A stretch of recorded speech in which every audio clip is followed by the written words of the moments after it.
Okay, we have this really fantastic lady, and she, how long ago was it? It might have been 18 hours ago. Yep. We finished one of our facelifts. We do facelifts all the time.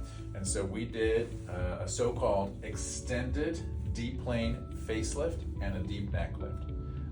What does that mean? We dissected under the SMAS here and under the muscular layer here. So when we do a facelift, we were able to get this fantastic jawline. We used a crevasse approach here, which a wonderful surgeon in Los Angeles by the name of Talei has popularized, a crevasse approach here, which gets you this really fantastic angle along here.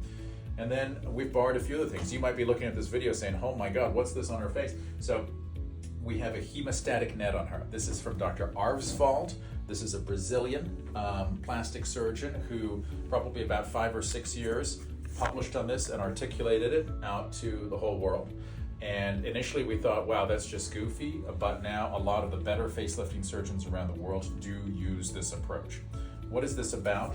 The hemostatic net, you can see these are sutures that are out over the skin. It's not just the sutures to close the incision, but just for 48 hours, we keep these sutures in place. And you can see it's in front of the ear, it's behind the ear over here, and then it's down under the neck. All of the areas that we lifted the skin up off the face.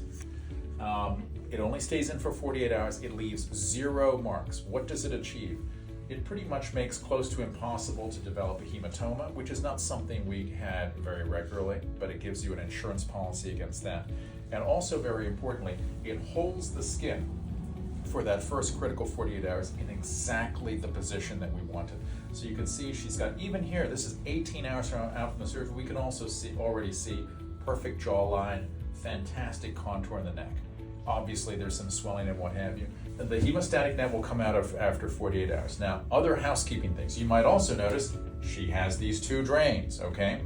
These drains don't stay in too terribly long, but they are important. If you look at these 2 drains, right now they are inflated, which means they're not drawing vacuum. We did this so we could show you, that's the fluid.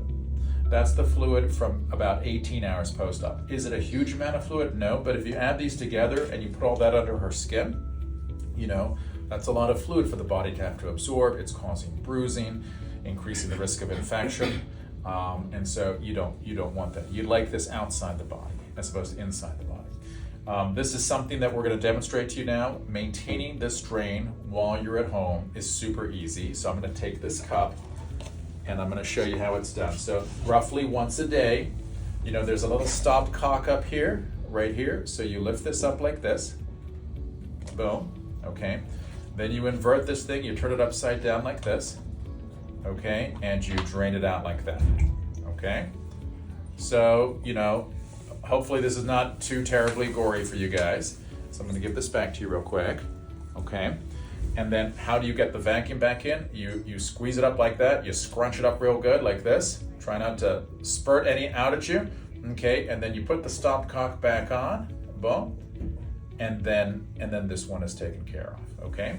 So those are the 2 things I really wanted to mention. Post-op day 1, what are we looking at? We want to make sure there's no hematoma, which the hemostatic net, again, makes it almost impossible. We also are looking at her beautiful facial motion. Give us a big smile, right? So her facial motion in terms of, does it move normally? Works absolutely perfectly, just like yours or mine.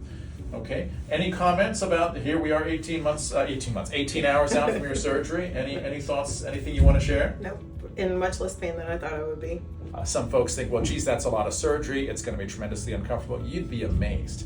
If she's saying that now, in 2 or 3 days, there's almost nothing to talk about. Most patients are not on any narcotic pain medication after about maybe 2 days. Some patients take none at all. But certainly after 2-3 days, perhaps they're taking some extra strength Tylenol. 4 days out, they're taking nothing. They're walking around town as though pain-wise nothing happened. Okay, so that's the update at 18 hours post-op. We'll do a few more videos as we proceed along. Thanks so much.